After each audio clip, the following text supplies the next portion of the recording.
Assalamualaikum warahmatullahi wabarakatuh. Kami dari kelompok 5 dengan materi mudharabah. Pertama, di sini saya akan menjelaskan pengertian dari mudharabah. Mudharabah menurut bahasa, kata mudharabah yaitu semakna dengan al-khutuh yang berarti berjalan atau bepergian.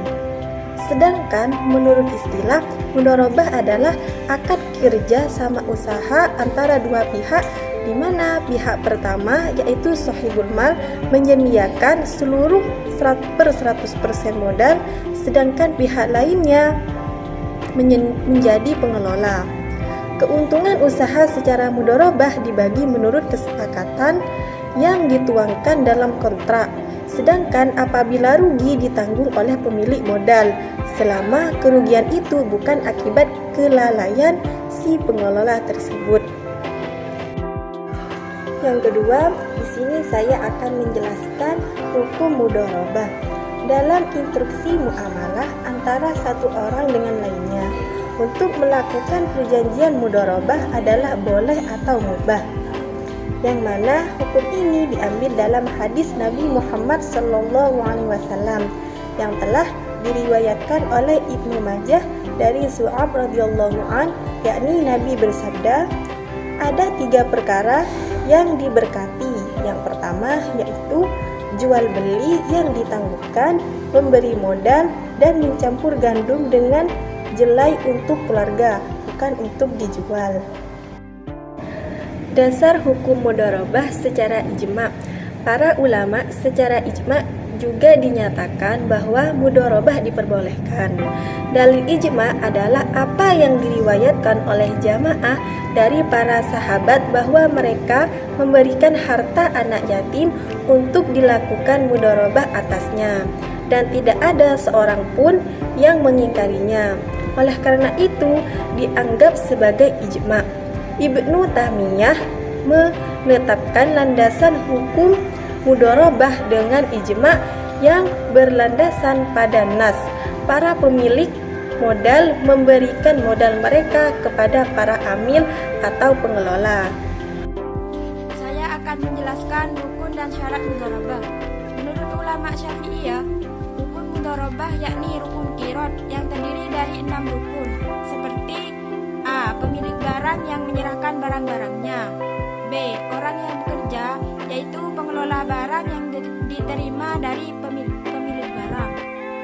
C. Akad mudharabah dilakukan oleh pemilik dengan pengelola.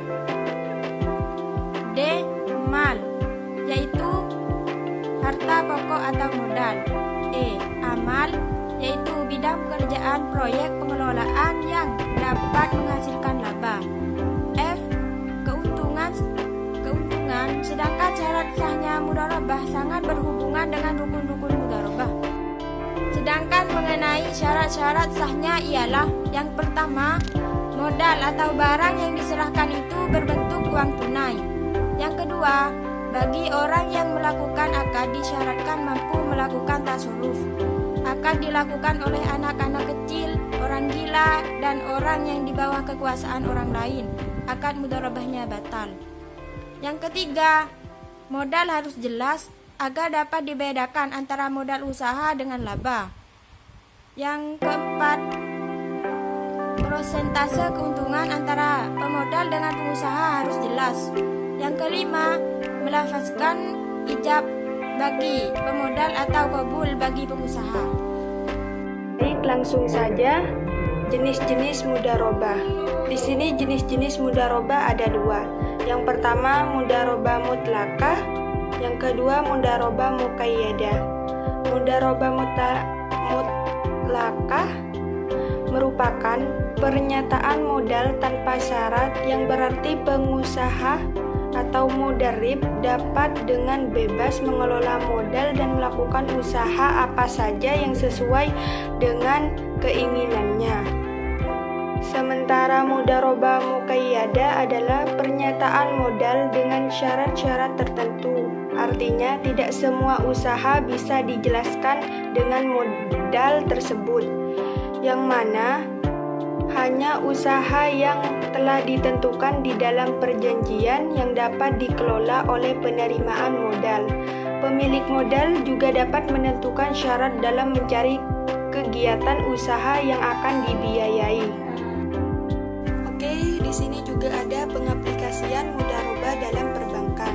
Yang pertama, adanya pandangan bahwa bunga interest pada bank konvensional hukumnya haram karena termasuk dalam kategori riba yang dilarang dalam agama, bukan saja pada agama Islam melainkan juga oleh agama samawi lainnya. Dan yang kedua, dari aspek ekonomi, penyerahan resiko usaha terhadap salah satu pihak dinilai melanggar norma keadilan. Dalam jangka panjang, sistem perbankan konvensional akan menyebabkan penumpukan kekayaan pada segelintir orang yang memiliki kapital besar. Dari paparan yang kami jelaskan dapat disimpulkan bahwa ada perbedaan mendasar konsep mudharabah yang tertuang dalam kajian fikih klasik dengan yang dipraktikkan pada lembaga keuangan syariah. Perbedaan tersebut terlihat pada pembelanjaan modal kerja, pengelolaan manajemen usaha, pembatasan jangka waktu mudharabah, pola mudharabah yang diterapkan, serta jaminan serta harta mudharabah.